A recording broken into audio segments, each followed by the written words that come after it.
Hey everyone, it's Marvin. Thanks so much for listening to Books and Boba. I just wanted to take a quick second to remind you that Books and Boba just launched our Patreon to help support our future endeavors. Rira and I have been running Books and Boba for the last 6.5 years, and we've always talked about wanting to do more, including expanding our content offerings, being able to go to book events and do more coverage.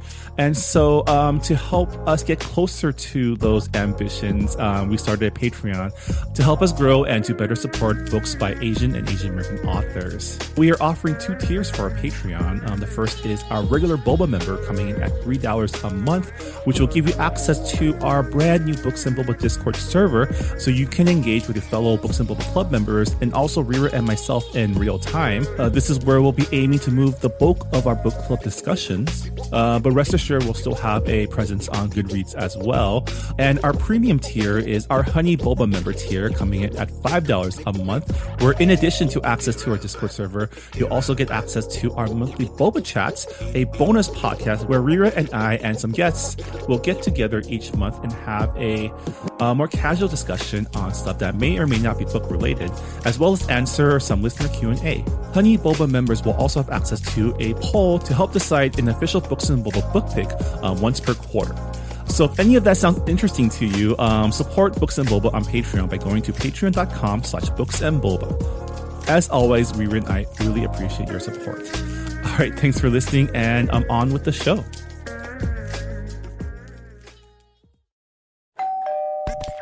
You're listening to Whoa! Potluck.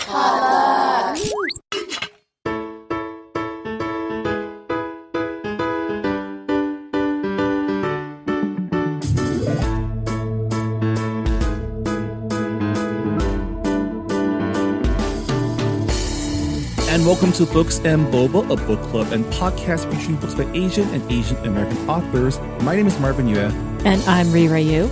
And on this episode, we have an author chat with Victoria Ying, the author and illustrator of the graphic novel Hungry Ghost, a young adult graphic novel that takes a look at eating disorders, family dynamics, and the journey to self-love through the eyes of an Asian American girl. Yeah, so Victoria Ying is also an animator. She's worked on Tangled, Wreck-It Ralph, Frozen, Big Hero 6, and other books as well. She's the illustrator of her own series, City of Secrets and City of Illusion, through Penguin and Viking. And she's also the illustrator of the DC series, Diana, Princess of the Amazons. Yeah, we had a great conversation with her about her book, about how she started illustrating and becoming an animator and illustrator, and also her own history with eating disorders as well. It's a really great conversation, lots of fun. And yeah, we hope you enjoy our conversation with Victoria.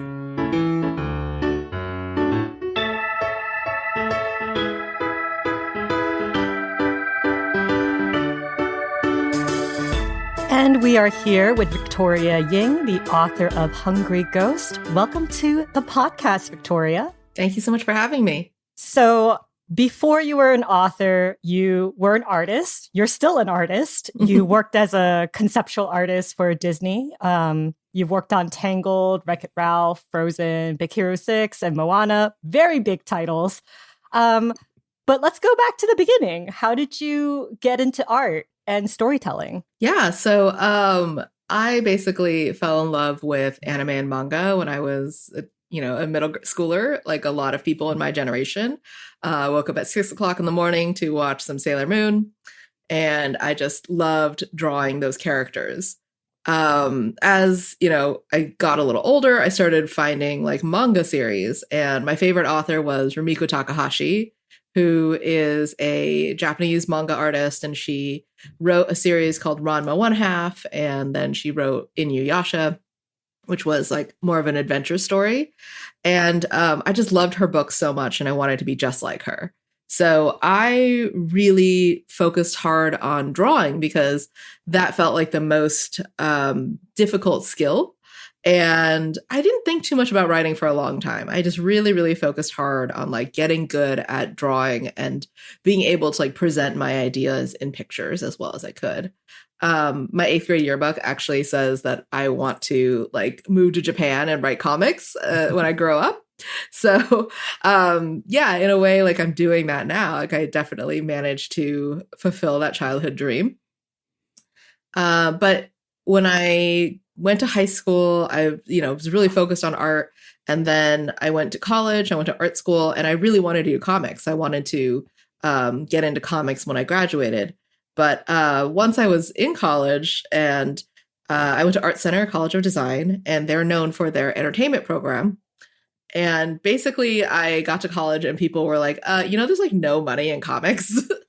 And I did not know that. And I was like, oh, actually, okay. So I pivoted and my new goal was to work in animation because it felt very similar to comics in the sense that I could do a lot of visual storytelling. I could still design characters. I could still, tell stories with backgrounds the same way that I wanted to do in comics.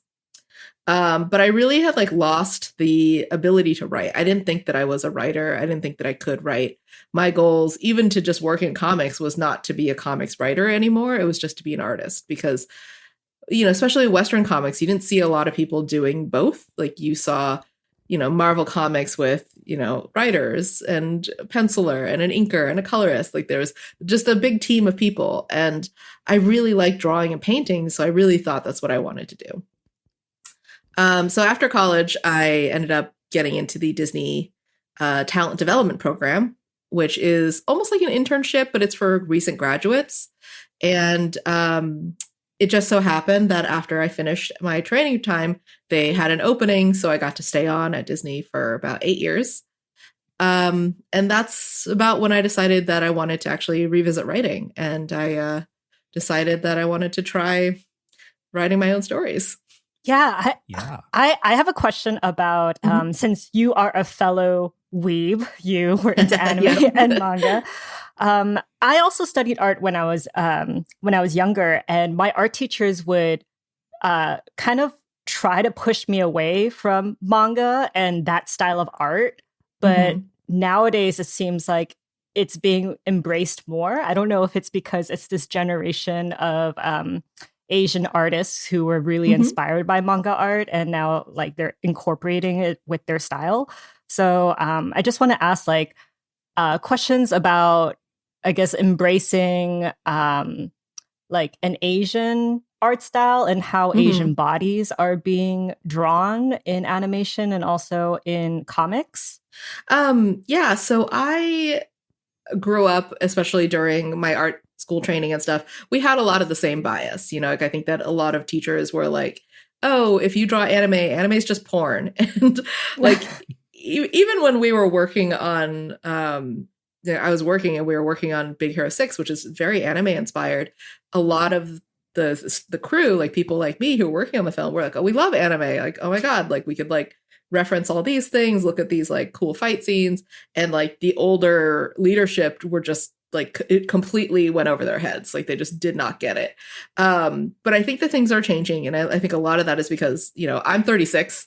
So like the generation of us who grew up with anime, like we are now becoming the people who are more senior in those positions. So we can just tell people to be like, yeah, no, go for it. Like draw anime because there's so much that those skills just like really cross over nowadays. And we don't have that same prejudice that, like all anime is just pornography, which is so funny because I like recently learned where that came from. And it really is just because that was the only stuff that was being imported in like the 80s, 70s and 80s. So like older people, that's all they really saw of it. They didn't see like the huge range that exists in anime.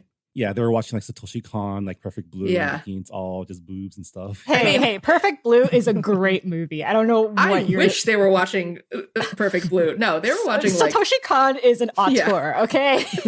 Yeah, no, they were watching like terrible imported, like literal, just like, I don't know, hentai porn that they I don't know. I don't even know where they had access to it, but that's definitely like tentacle porn and all that stuff. I think that's what they're thinking. That's just telling on themselves. Yeah. It's a little like, oh, okay, interesting. I don't know how you got there, but sure. Yeah. I mean, it's definitely, I feel like I'm 39, so we're about the same generation. And then, growing up, it was wild because in college, I was like, when Adult Swim was playing Inuyasha, Cowboy Bebop, Big O, and you saw a lot of people, non-Asians, getting into these stories and kind of seeing the potential for animation for like not kids. Right, yeah. And so I think that also has a lot to do with how the art style or just animation for adults is now like a thing, right? Like Netflix has like their cyberpunk series. There's so much more, I guess, opportunity for animators to not just make kid stuff, even though kid stuff is still pretty good.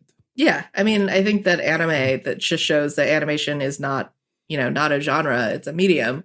And there's stuff for preschoolers in anime, and there's stuff that's like for like adults.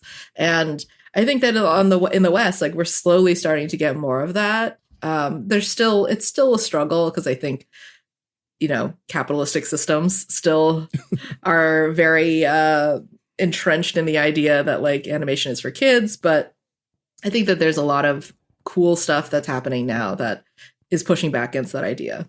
Yeah. So I always feel bad for asking like this most basic of like Asian American questions, but as someone who grew up focused on getting good at art, how did your parents take that? My parents were pretty supportive the whole time. Like they got me an art tutor when I was around like in the 7th grade. And I attended art center at night classes or Saturday classes for high schoolers all through my high school. So like from grade 9 until grade 12. They definitely thought that I should, keep it as a hobby, and, applying to art school was not their favorite thing. And, I think that my dad, basically the entire time I was in art school, he was like, every time we had dinner, he was just like, do you regret going to art school? And I'm like, no. So, I mean, I think that they materially supported me pretty much my entire career. My dad was an engineer, but he was also someone who was very creative and did not really fit into like strict categories. He had a really hard time with like Taiwanese schools and how they work. So I think that he was much more open to the idea that like we could just find our own path. I do think that he was always kind of like, I don't know if you're gonna regret this someday, but they paid for my tuition and they let me go. Like we didn't have a big fight about it. So, I think that their disapproval was more subtle. And, mostly I appreciate them for the support that they did give me. That's great. I mean, I feel like I still remember when I was in college and tried to switch to a media major and got in a huge fight with my dad, which he does not remember, but I remember. They're real good at not remembering that stuff. Yeah, Asian parents tend to have selective memory when it comes to fights. But how is your work process different when you're working on a graphic novel versus an animated film? Like, I'm guessing the storyboarding process is similar, but at least like for graphic novels, you're writing the story, whereas like when you're working on a film, it's a collaborative process. So if you could just tell us your work process. Yeah, so that's definitely the biggest part, right? So like when you're working on a film, especially at a big studio like Disney, every film has at least like 200 people working on it. So when I was working there and my job as visual development artist, I was working on like one very narrow slice of the pie. I never did any storyboarding. I never did any animating. I didn't do any color. And, I would just like do exactly the like one slice of the whole project that was my purview. And even then, it was split up between me and like, I don't know, 6 other people. So the things that we would get to do were much smaller, but on the other hand, it was nice to be able to focus on storytelling in such a small subject. So like, for example, when I worked on Tangled, I did a lot of work on Rapunzel's bedroom, and I got to think about like, oh, okay, what kind of character is she? What kind of stuff does she have? What does each object mean to her? And, that's storytelling, but it's on like a much more focused, much more almost like tunnel vision part of the process. Whereas like when I'm doing graphic novels, I'm doing every single part of it. I'm doing the writing, I'm doing all of the thumbnails and the paneling, and then I'm doing all of the like tight line drawing and the design work that goes in behind it. I do get help with color, so like I'm not the only person working on the books. Usually I get someone to like help me out with final color, but otherwise like it's all on me. So the biggest difference is when I was working on projects, I would never be too concerned about what the story was because it wasn't my job to worry about that. And if it came out and it wasn't good, I could always just be like, well, I didn't write it. It was like, oh, I just made it look nice. And it looks nice, right? Whereas like with my own books, it's like, no, I am 100% responsible for what this looks like, what the story is. There's no hiding, and I think that that's really scary. But on the other hand, it's really rewarding too. I do miss working with a crew because every member of that team that puts together a film, they all bring something unique to the table, and the things that they bring always make the film better. So I am missing that because I know that I'm not the best at every single part of the process. Like I'm good at storytelling and I'm good at like certain aspects of the drawing process, but there are parts that I'm weaker in. And there are times when I just wish that I could like have the help of someone else who could like fill in those gaps. So yeah, like that's probably the biggest difference. How labor intensive is it to like finish a single page of a graphic novel? That's the thing about graphic novels is that they are so labor intensive. When you look at like Big Two, which is DC and Marvel, and you look at their titles, they have like a ton of names on it, right? And the reason is because they want to break up that labor. They want to be like, okay, you do the thumbnails and pencils, you do the inks, you do the color. And then that way it's not just one person doing everything. Like you have more hands, which just makes the whole process a lot easier. I've done a lot of work for Big Two now, and some of them even on like, monthly projects, which, yeah, I understand why they have to have a little bit more of a systemized process. When it comes to traditional publishing, which is like what Hungry Ghost is, I can kind of dictate the schedule myself. Like when we sign a contract, I could be like, I think it's going to take me 9 months or whatever. It's going to take me 18 months, however long I think it's going to take me, because I'm the only one who's doing it. I have to do every single part. So every page, they vary a lot because some are really simple and some are really complicated. I would say that each page probably takes about 6 hours, start to finish. And the way that I do the process too is like I do the whole book as like little tiny sketches. So like they're really messy, and they're really just for me, like for me and my editor. And I do the whole book, and that takes about 8 weeks. And then I move on to the next step, which is like tying down the lines and getting it to like look more readable.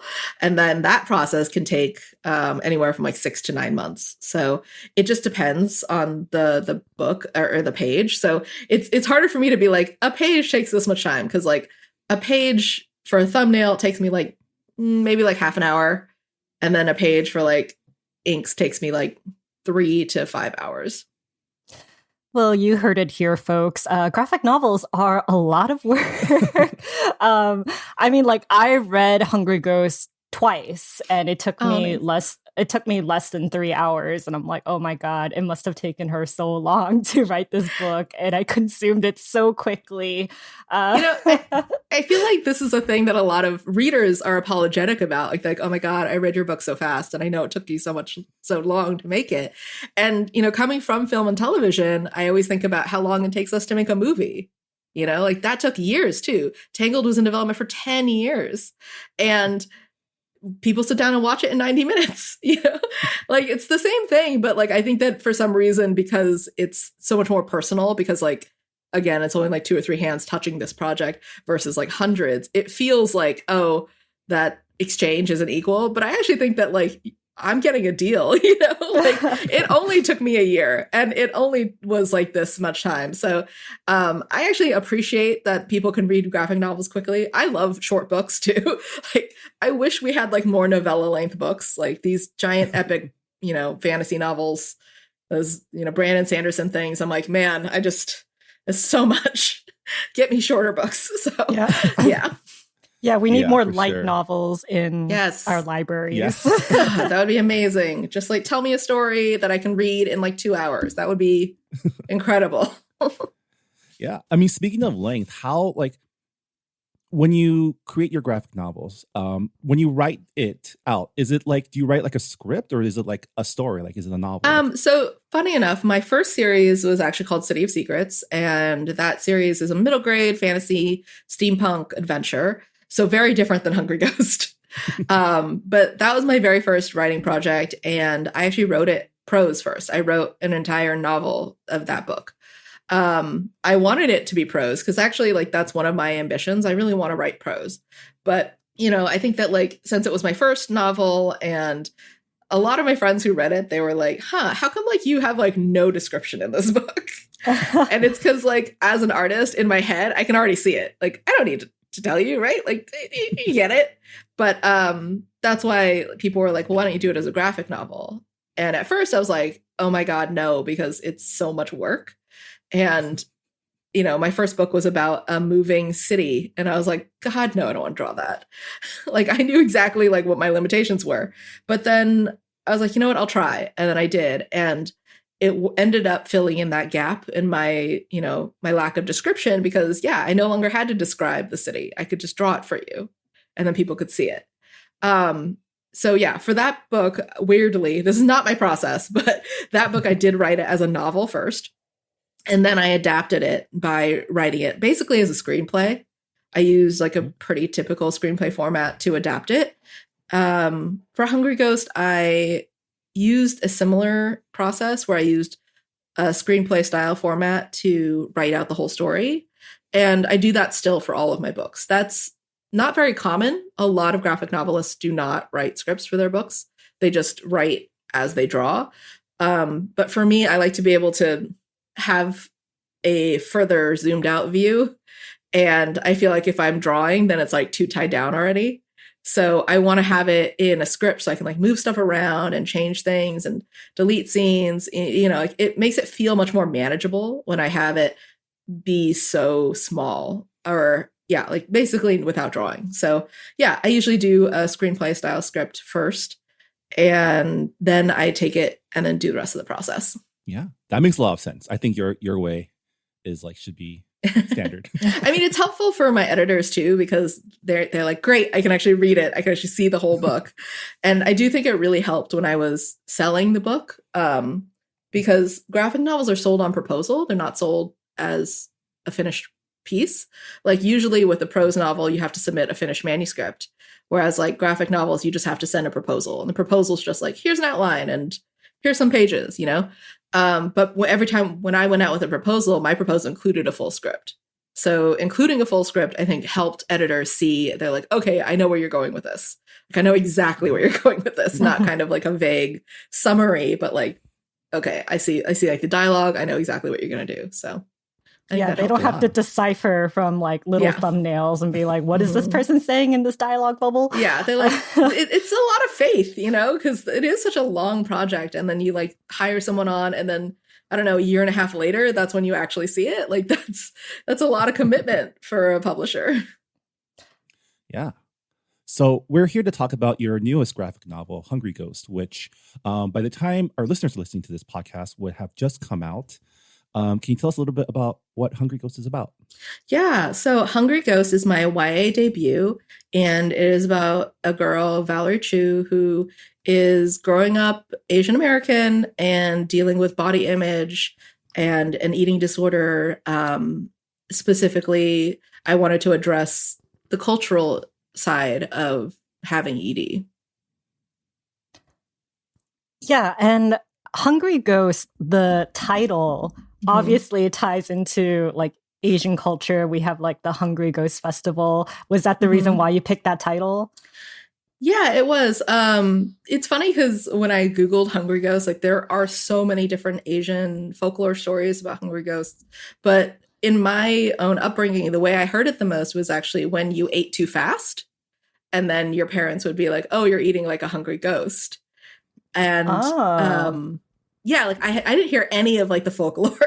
I didn't know any of it until like very recently. But yeah, I always like heard it as like almost like a way that they would tease you or make fun of you for like eating too much. And yeah, so I use that for that reason because I think that the character, she is both physically, literally hungry, but also like emotionally hungry. Yeah. And like Rira said, I also like devoured this book. I read it like so fast, like in one night. And, you know, the way that you captured the, I guess, what's the right word? Like the paradox, the dilemma, or the contradiction of when people you love say, oh, you're eating too much, you're getting too fat, but also want you to eat all the time, and how that kind of messes with us, right? Yeah, definitely. It's like you want to make people happy by eating because they want you to eat, but at the same time, it's like, I don't know, I think they just magically want you to be skinny. Like, it's not really how it works, but yeah, that is definitely a very specific cultural thing that happens in a lot of Asian families. Yeah, there's a scene in your book where Val and her family are celebrating Lunar New Year. And in like Taiwanese fashion, they're seated at this large round table, just covered with food.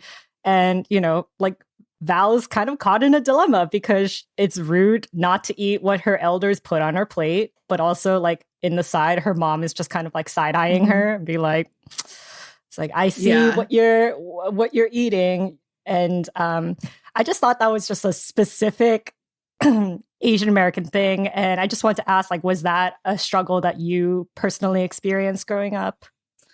I mean, I think that for me, a little bit, you know, I think that when I would visit my grandparents, they would always like give us so much food. I remember going to Taiwan, it felt like you were just like nonstop eating, like just one meal to the next, to like the snack in the middle or whatever, because people, especially in Taiwan, the food is so good and everyone's like, you have to try this, you have to try this. But like most of my family when I was growing up did not live here. My extended family was still mostly in Taiwan. So that wasn't something that happened like frequently, but it was something I wanted to depict.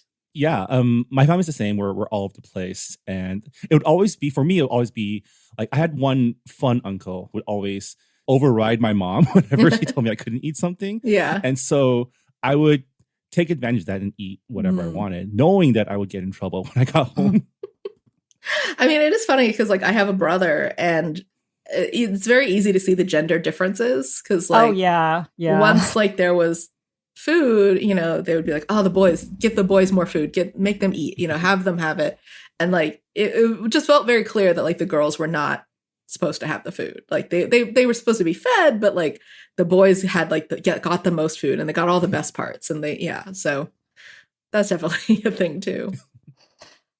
So you briefly mentioned your previous graphic novel, City of Secrets, and also the sequel, City of Illusion.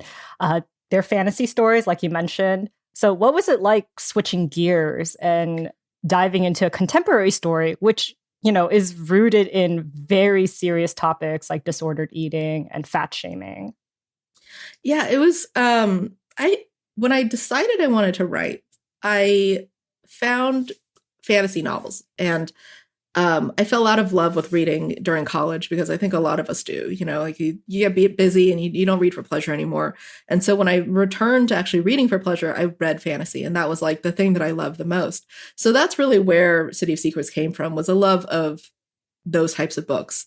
Hungry Ghost, like that really came about because I just had a conversation with someone who just really, like, from my culture, who did not understand what it was like at all to have an eating disorder. Like, the conversation in the book with the mother at the end was pretty much like verbatim a conversation that I had with mine. And I was so upset because I was like, I don't know how to explain this to you. I don't know how to show you what it's like. And so that really spurred me to write this book, because I was like, oh, what if I told you a story? What if I wrote it? What if I like actually showed you what it was like? And in the end, I like realized that like that's not the mission of this book. It's not for me to explain to people who like will never get it. It's much more to help other people, like especially like young Asian girls who maybe don't see themselves depicted a lot, especially in like ED stories, to like see themselves. Yeah, in your afterword, you wrote, Val is not me, but I was her.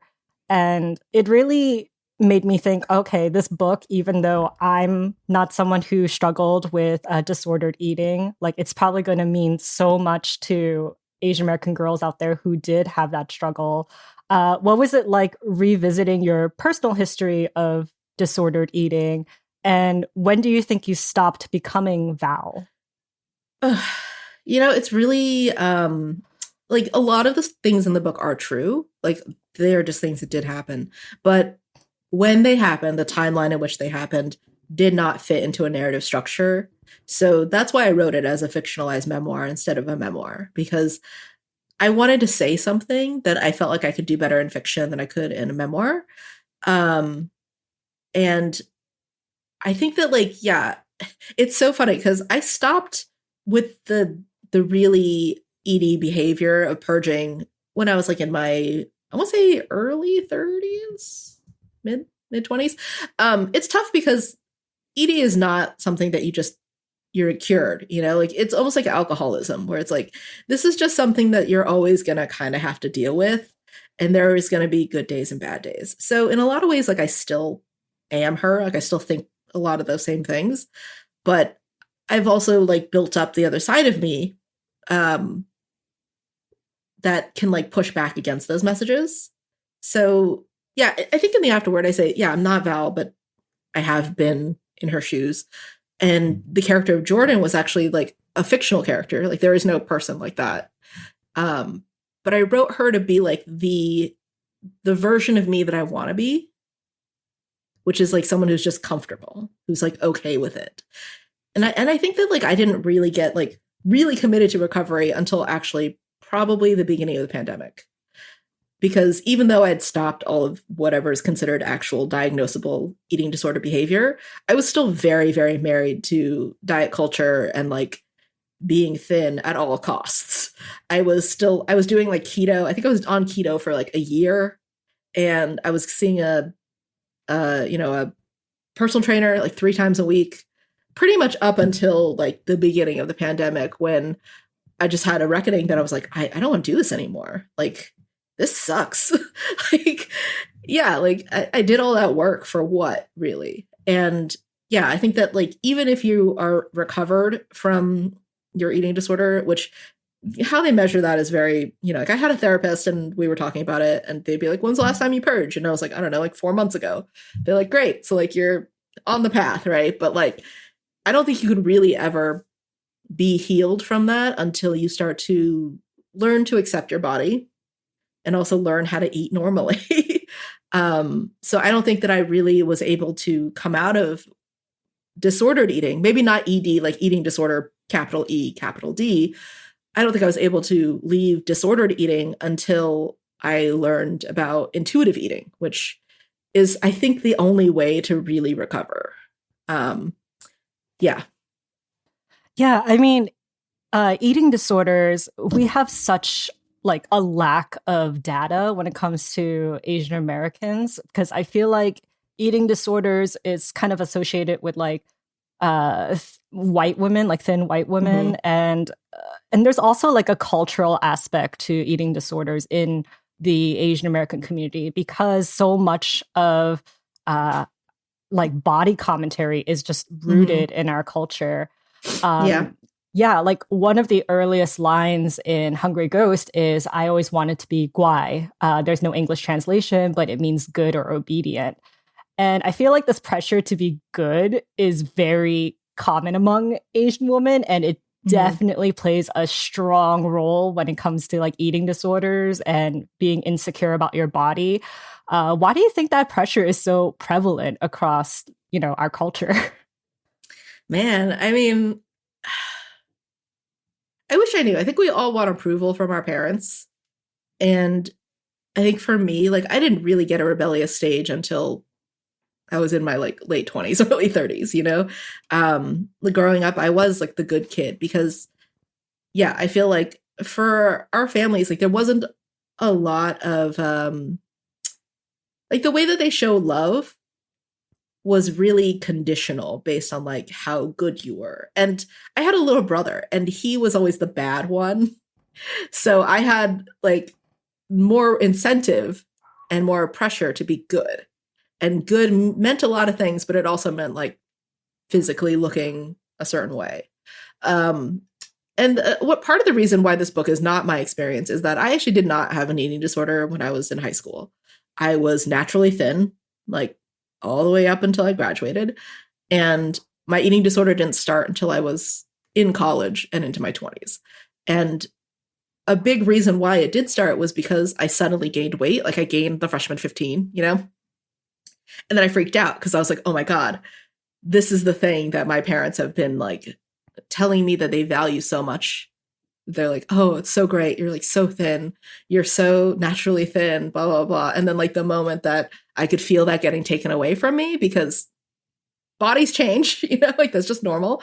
And the moment I felt that start to like disappear, it felt like, I was like, oh my God, like if I don't look like that anymore, then they're not going to love me. Yeah, I feel like there's also, I always talk about the patriarchy in our show, but like I really do feel like there is like a gender bias when it comes to bodies. I feel like with Asian women, it's not just that you need to have a small body, but you need to have a small presence. Like you have to be docile and you have to, be in control. And there's just like so many expectations put on Asian daughters. And I feel like with disordered eating, it's almost like a silent protest. It's like, this is the one thing I can, control against my family who's telling me to do all of these things, and they have all these expectations. Yeah, I also feel like, especially for me, I'm not going to generalize, say this for anyone else, but I know that for me, when I started feeling that pressure from my family, the bulimia definitely ramped up. And part of the reason was because it was a little bit of a self-harm tactic, like it is very physical. It wasn't just like anorexia where you don't eat. It's like you're actually like doing something to yourself. And I feel like in my head, I was like, oh, you want me to be thin? I'll show you. I'll show you what it takes to be thin. Of course, I was the only one who knew that. So it wasn't a very effective protest. But, I definitely think that was a little bit of it too, which was my own anger just like manifesting itself in a way that was harmful to me and only to me. Yeah, and it's hard because like we mentioned, food is a love language with a lot of Asian American families. And I don't know how it is in like Taiwanese or Chinese culture. I'm Korean, but it's so casual the way they mention your body. Is like the first thing that it's not hi, it's always have you eaten? Right. And they always mention like, oh, you've gained weight, your face is so small. And then of course you have what is it? You have like ridiculous beauty standards, and therefore you're trying to like match that. And I feel, and it's just like very strange that other people, your family has like this hyper fixation on your body, and it's like, why do you care so much? So do you think there's like a saving face aspect to it? Oh, absolutely. I think that mothers especially, like they carry the weight of being responsible for their children and what their children look like. So I think that especially for like Asian mothers and Asian daughters, like they definitely feel like, oh, if your body is deviant in some way, that is like a reflection on me and my parenting. So like, I feel like it's so much pressure on them to like make you conform. And then like, I'm sure that they grew up with that too. Like that must be something that was a learned behavior. So yeah, I definitely think that that's part of it. Yeah. And also, I feel like you need to also mention like economic growth, because a lot of like our parents and grandparents' generation, of course, they didn't grow up with the food that we're eating now. Like a lot of them are from war-torn countries. And as those countries have developed, obviously there's more resources, more food. So I feel like the mindset of like, okay, you need to eat all the food there is because like it'll go to waste. And therefore like they don't understand, like you can't eat all these things and also stay skinny. There's yeah, so I think there's a bit of a disconnect there. But you mentioned how like mothers feel like raising their children it's reflective of them. And I thought Val's mother was so layered, because even though she has very toxic criticism, it does come from a place of love. So how did you go about humanizing Val's mother's character? And was that difficult for you? It's so funny because there are a lot of people who, because this book, when I was pitching it and I was selling it, we went to auction, which means that a bunch of different publishing houses pitched on it or offered on it. And I had a lot of calls with editors, like different people who'd read the book, and they were like, oh, we love it, whatever. Here's how we would change it or whatever.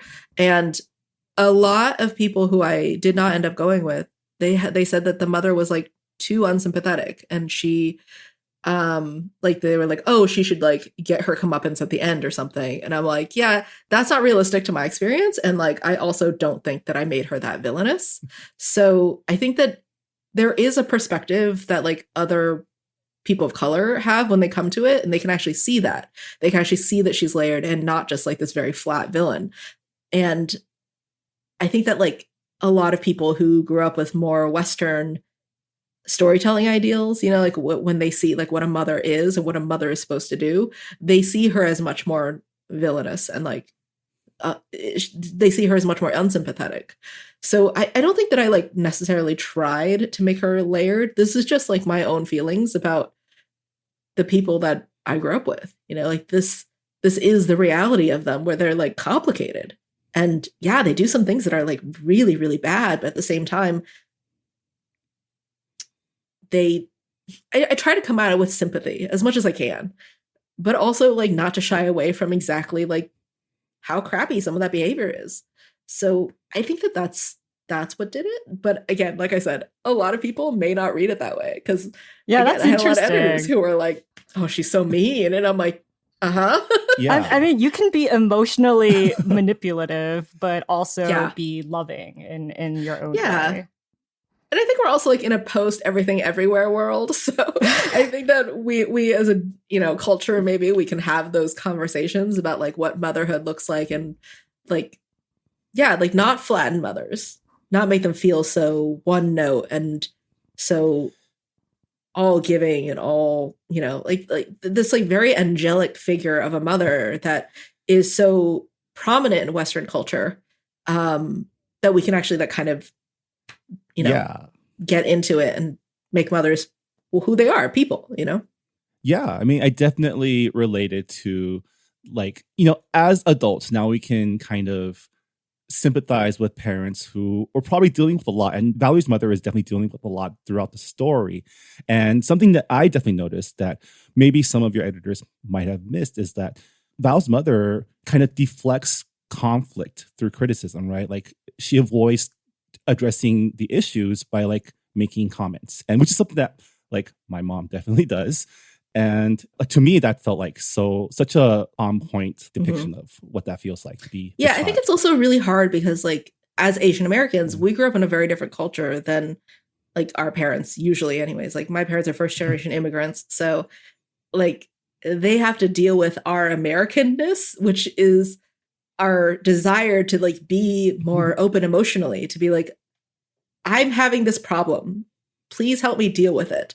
And they just do not have that capability. Like they just never encountered it, never expected to have to do that.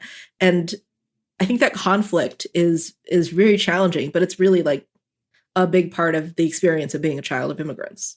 Yeah. And, a big part of coming to terms with that is understanding that's just how our parents are. And there's no resolution. There's no cathartic confrontation. That's definitely like the other thing that I had a lot of commentary on from editors. Some of them were like, oh, like we want the mother to like see that she's done wrong and like apologize or whatever. And I'm like, absolutely not. That's like not going to happen.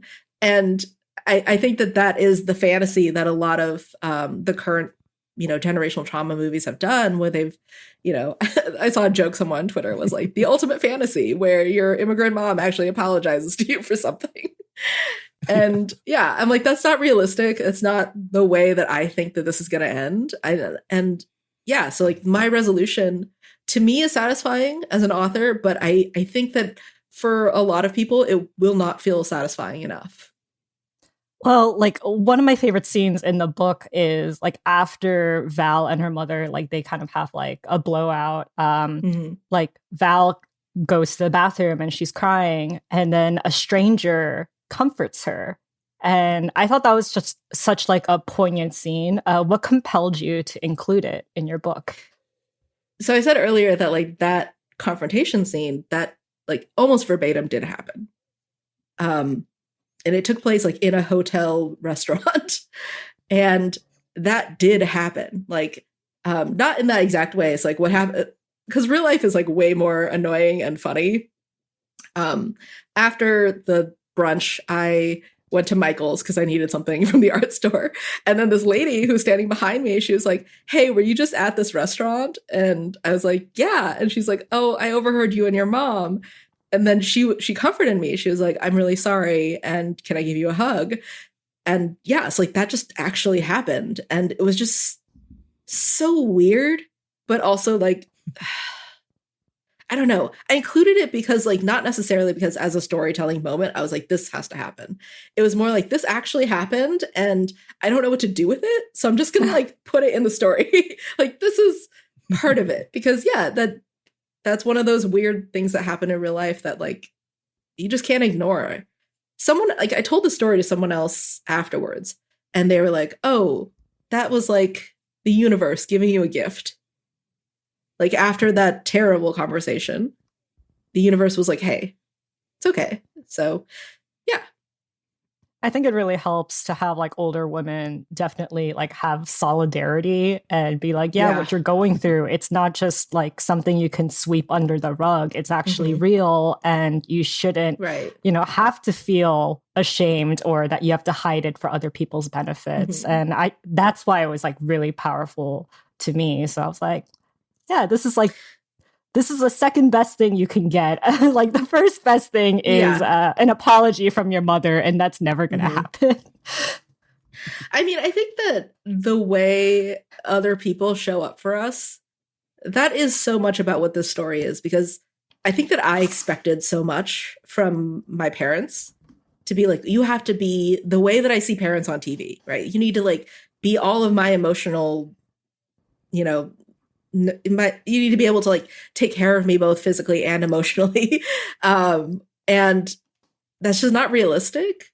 And even if like some families have a much more healthy relationship with each other, we have to be able to look outside and like find support where we can get it.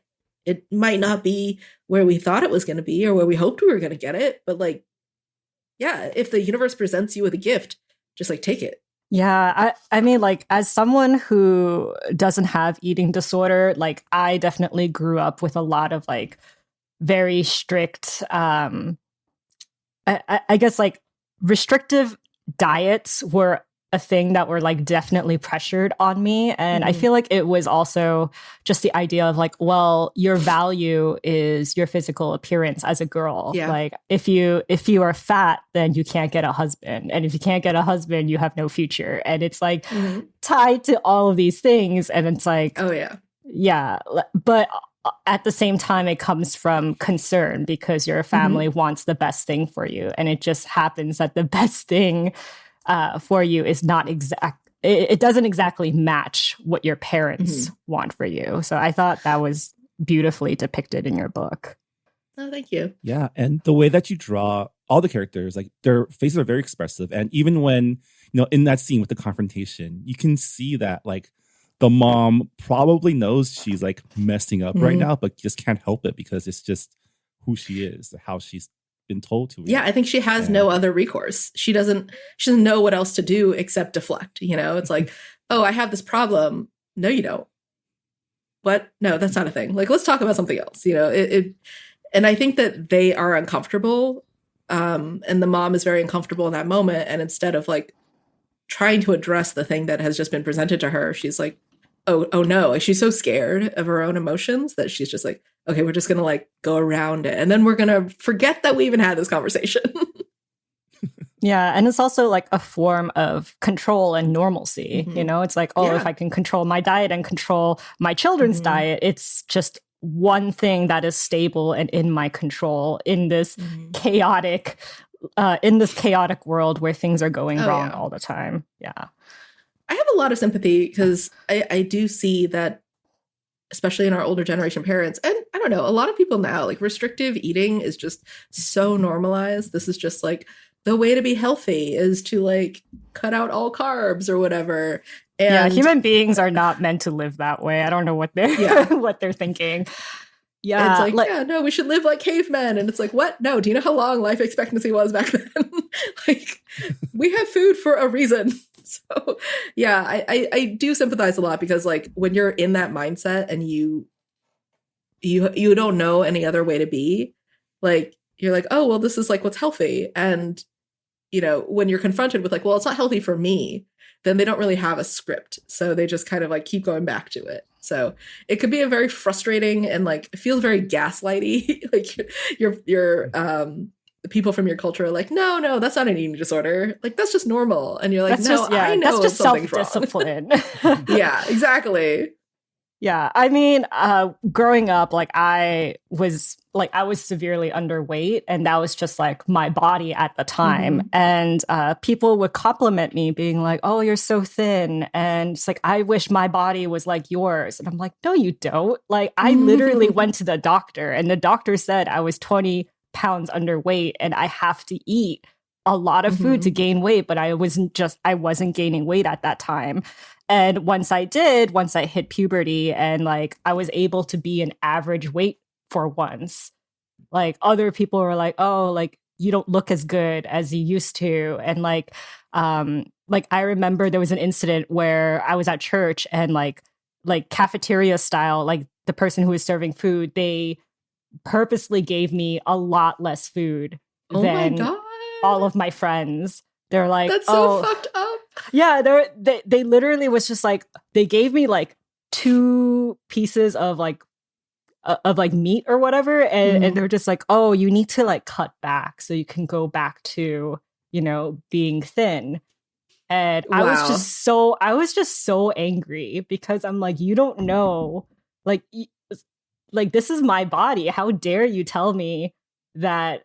Like, this is what I have to do, especially when I worked so hard to be average weight. So, like, yeah, it's not none just of their limited. business. Like, yeah, it's none of their business. But of course, like, you know, Asian community, it's like body commentary is just like a casual conversation. You know, it's like, how's the weather today? Like, it's that casual. So, yeah.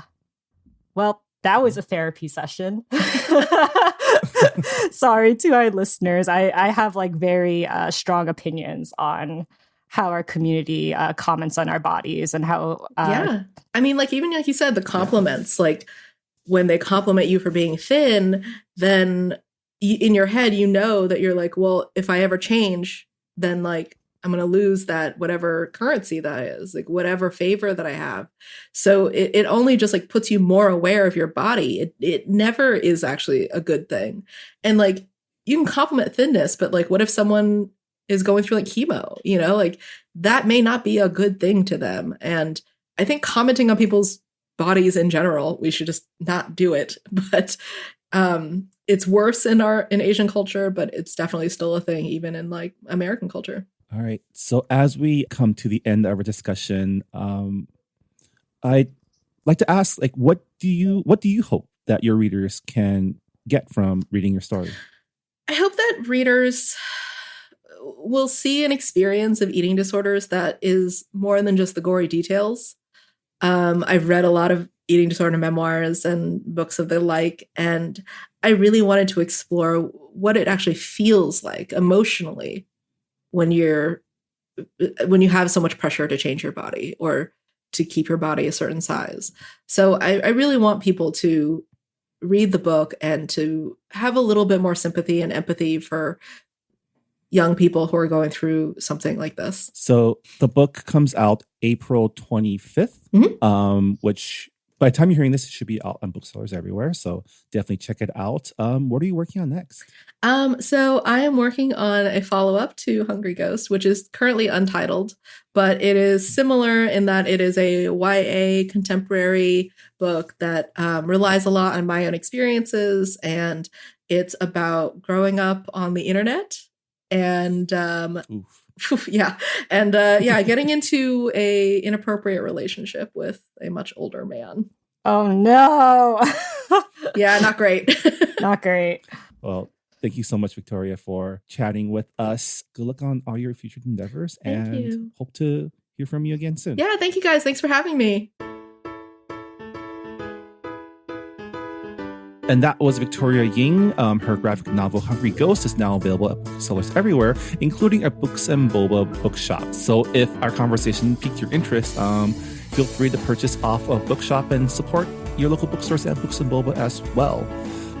Another way to support Books and Boba, of course, is also our new Patreon. Books and Boba Patreon members will enjoy access to our brand new Books and Boba Discord, as well as special access to our new Boba Chat series, our monthly chat show, where Riri and I talk about non-book related news and things. Yeah, so if you are a new Patreon patron, welcome to our Discord. I would love to talk about other books with you guys. Also talk about like my other nerddoms like video games and like K-pop. So please join in on the conversations. Don't be shy. Yeah.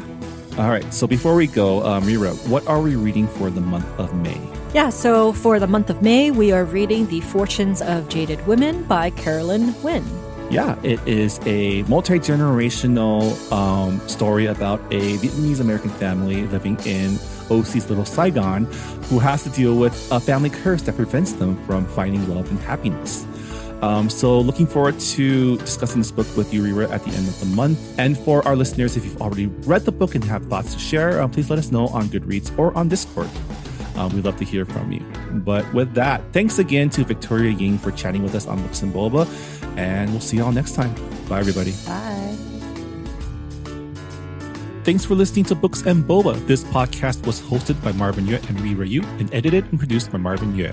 Follow the book club on Twitter and Instagram by going to @BooksandBoba and engage with us on Goodreads on our Goodreads group. You can also check out past episodes of the podcast by going to booksandboba.com and by subscribing to us on your favorite podcast app. Don't forget, you can support Books and Boba and Asian American authors by purchasing books at our bookshop.org account. Check out the link in our show notes and also at booksandboba.com. Books and Boba is a proud member of the Potluck Podcast Collective, a collective of Asian American hosted podcasts featuring unique voices and stories from the Asian diaspora. Learn more about the collective and check out our fellow Potluck shows by visiting the website podcastpotluck.com. Thanks for listening.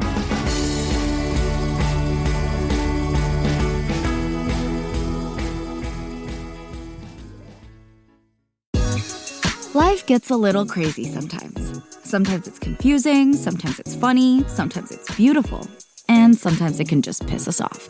Enter First of All Podcast. It's a safe space for real conversations about the things that we all struggle with, celebrate, contemplate, and work through in our daily lives. I'm your host, Mindy Chang. I'm an actor, filmmaker, and entrepreneur with a colorful background, a full life, and brilliant friends who I love to unpack life with to share with all of you.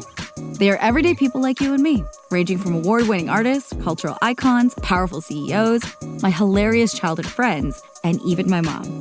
Tune in for honest conversations on mental health, dating, sex, family, career, culture, and everything in between. Listen to First of All wherever you find podcasts, part of the Potluck Podcast Collective.